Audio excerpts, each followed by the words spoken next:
Hey friends, welcome back to Cactuzz Sound. Let me ask you something. With tools like Clarity VX, dxRevive Pro and Clear making so much noise in the world of audio restoration, does anyone still use iZotope RX? You've probably seen how fast and clean those new AI-powered tools work. One click, boom, noise gone. It's tempting, but today we're taking a deeper dive to see where RX still shines and why I believe it's still one of the best tools out there, if you know what you're doing.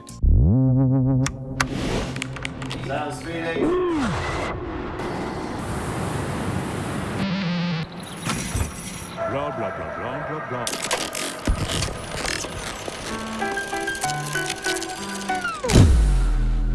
The last couple of years gave us a real wave of AI-based audio cleaners. Clarity VX from Waves, Clear from Supertone, dxRevive from Accentize. All of them promise fast results with minimal effort. And honestly, they do sound great, especially for content creators, YouTubers or podcasters who just want quick fixes.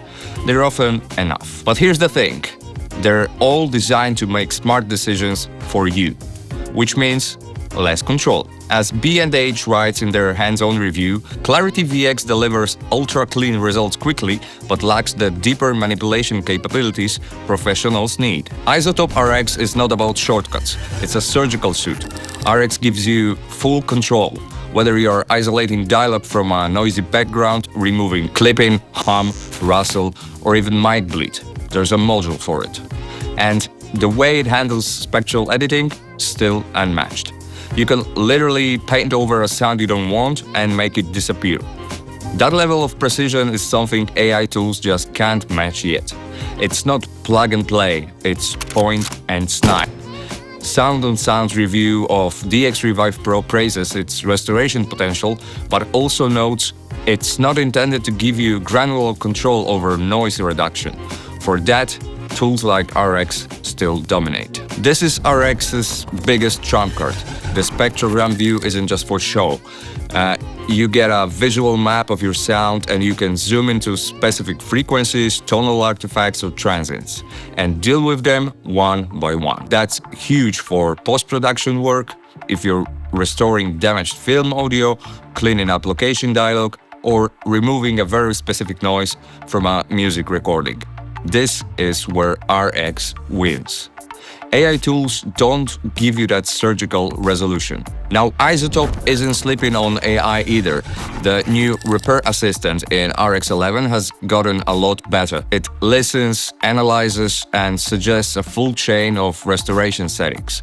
And you can tweak every part of the chain manually. It's like having an AI intern, but you're still the boss.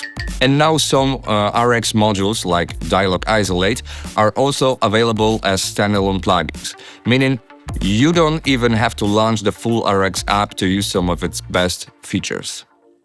According to production expert, Dialog Isolate in RX11 offers incredible clarity with very little artifacting, and it now works in real time as a plugin. Let me give you some real-world context. If you're cleaning up a podcast recorded on a Blue Yeti in our living room, yeah, dxRevive might be perfect, but if you're working on a film scene with complex ambiances, overlapping voices, background bass, and a distant traffic hum, RX is your guy.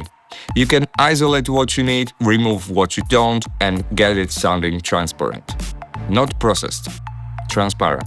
Here are a few example cases where RX is unbeatable. A vintage tape recording filled with hiss and hum. De-hum plus spectral denoise clean it beautifully. A live concert with crowd bleed. Spectral Repair lets you carve out what shouldn't be there. Dialogue from a boom mic mixed with lav rustle and a generator hum. Dialogue Isolate plus de-rustle plus spectral editing. Miracle. Now let's switch gears from cleanup to creative sound design.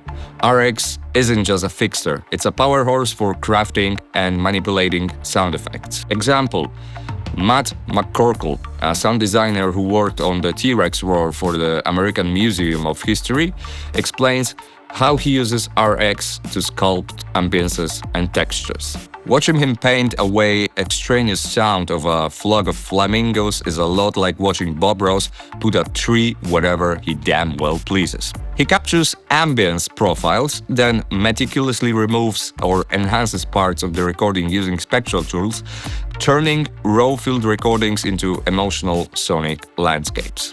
Next example, David Dumais, a game sound designer, walks through cleaning wet footstep recordings in RX. First, I found the quietest part of the recording, use the Spectral Denoise module to learn the noise profile, then remove unwanted noise. He highlights how RX's denoise, spectral repair, normalization, and limiting create crystal clear effects that sit perfectly in game engines. And Toby Pittman from Netflix's Dracula argues that RX isn't just for repair, it's a creative toolkit. Processing selections of an audio file with RX create effects that are practically impossible in a traditional DAW. You can isolate a specific frequency or transient, route it through plugins, and paint unique sound design directly on the spectrogram. Many sound editors, especially in film and TV, still swear by RX. Why? Because they trust it. You know what you're getting. It doesn't overprocess. It doesn't introduce weird artifacts. And if something goes wrong, you can fix it because you are in control. As supervising sound editor Mike Marchain said, RX has refined and created more tools to enable us to streamline our cutting sessions from the outset. So, does anyone still use iZotope RX? Absolutely. If you care about precision, transparency, and control, it's irreplaceable. AI tools are fast, fun, and impressive, but RX is still the surgeon's scalpel in a world full of Swiss Army knives. Let me know in the comments what tools you're using in your workflow. Go watch some other videos on my channel if you want, and as always, thank you for watching. Subscribe if you haven't already, and I'll see you in the next one. Peace.